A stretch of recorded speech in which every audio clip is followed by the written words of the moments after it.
सरिता, तुमने रात के लिए सब्जी ले ली? जी मैडम, मैंने सब्जी ले लिया है रात के लिए, और चिल्लर पैसे वो फ्रिज पे रखे हैं। मैडम, आपका टिफिन तैयार है। मेरे जाने के बाद परी को उठा देना, उसे नाश्ता करवा देना और दूध पिलाना मत भूलना। ठीक है मैडम, मैं सब कर दूंगी।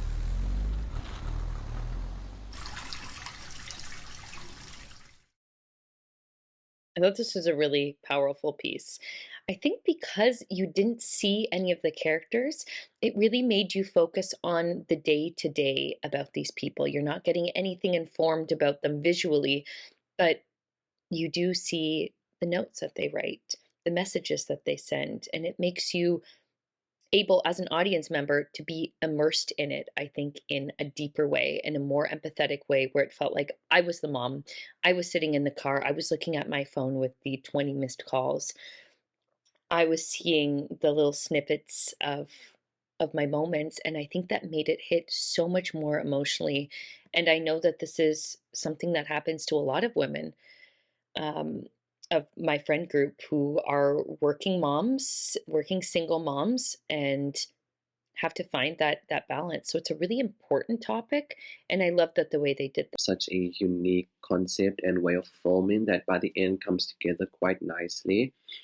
What I enjoyed most about this film was its filming choices of how we never get to see the characters on the screen or the actors, but instead we see the things and the objects moving around them and what they do.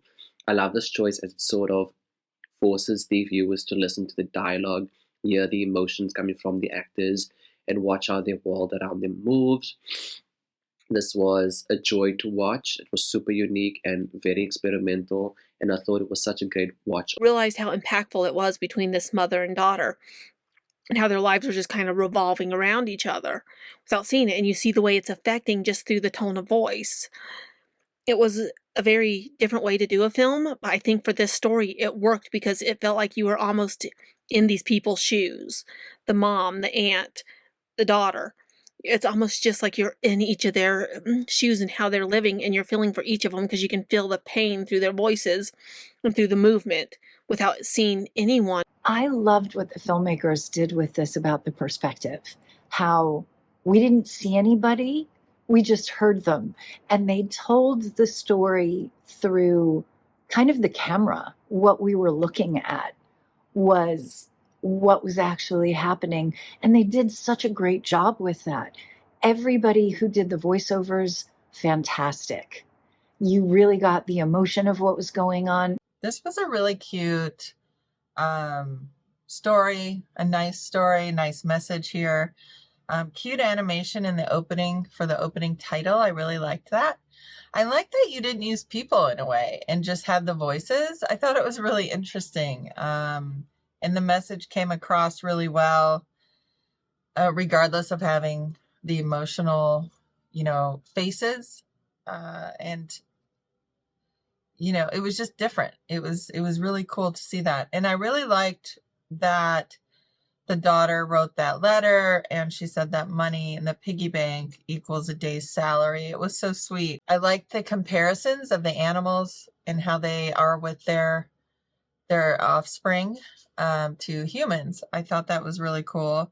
But I really like the technique of having no people and the movement of the objects in the room, and just the voiceover. I thought it was really different and creative. So great job.